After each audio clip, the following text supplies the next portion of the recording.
Assalamualaikum warahmatullahi wabarakatuh. Halo teman-teman. Perkenalkan, saya Rima Putriana Sari dengan NIM 240101184. Saya merupakan salah satu mahasiswi Universitas Islam Negeri Mataram dengan jurusan Pendidikan Agama Islam, Fakultas Tarbiyah dan Keguruan. Saya dari kelas F semester 3. Oke teman-teman, pada video kali ini saya akan membahas mengenai kehidupan sosial ekonomi politik umat Islam pada masa penjajahan Belanda. Mungkin di antara teman-teman masih ada yang belum tahu bagaimana kehidupan sosial ekonomi dan politik umat Islam pada masa penjajahan Belanda, atau mungkin bisa jadi teman-teman juga ada yang bertanya, gimana sih gambaran kehidupan ekonomi umat Islam pada masa kekuasaan Belanda, atau bagaimana sih kondisi dan perkembangan politik umat Islam pada masa penjajahan Belanda? Supaya nggak penasaran, langsung saja kita akan bahas pada video kali ini. Tonton dan simak terus ya. Pada masa penjajahan Belanda, kondisi umat Islam di Nusantara berada dalam situasi yang tidak mudah. Dalam kehidupan sosial, ruang gerak masyarakat Muslim banyak mengalami batasan. Pendidikan Islam seperti pesantren tetap berjalan, namun tidak mendapatkan dukungan dari pemerintah kolonial. Sementara itu, sekolah-sekolah Belanda dibangun untuk memperluas pengaruh pendidikan Barat. Akibatnya, masyarakat Muslim seringkali harus mengandalkan lembaga pendidikan tradisional yang terbatas fasilitasnya untuk menjaga nilai dan ajaran agama. Dalam bidang ekonomi, tekanan yang dirasakan semakin berat.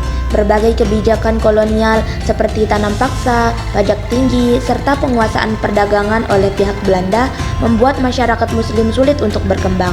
Banyak petani dan pedagang kecil berada dalam posisi yang tidak seimbang karena akses terhadap modal, lahan, maupun pasar lebih diprioritaskan untuk kepentingan kolonial.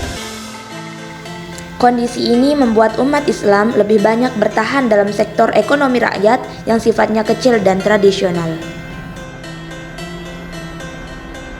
Dalam ranah politik, pemerintah kolonial menerapkan pengawasan yang ketat terhadap aktivitas umat Islam.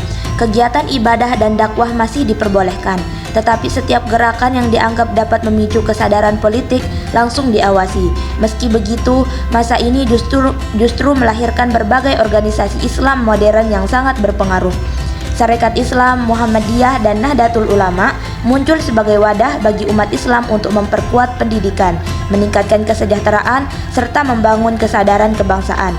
Perkembangan organisasi-organisasi ini menjadi langkah penting bagi umat Islam untuk bangkit dan berperan dalam perjuangan menuju kemerdekaan. Secara keseluruhan, kendati menghadapi banyak batasan dari pemerintah kolonial, umat Islam tetap menemukan cara untuk bertahan dan bergerak melalui pendidikan, aktivitas masyarakat, dan organisasi-organisasi keagamaan. Mereka perlahan membentuk kekuatan sosial yang kemudian berpengaruh besar dalam perjalanan bangsa menuju kemerdekaan.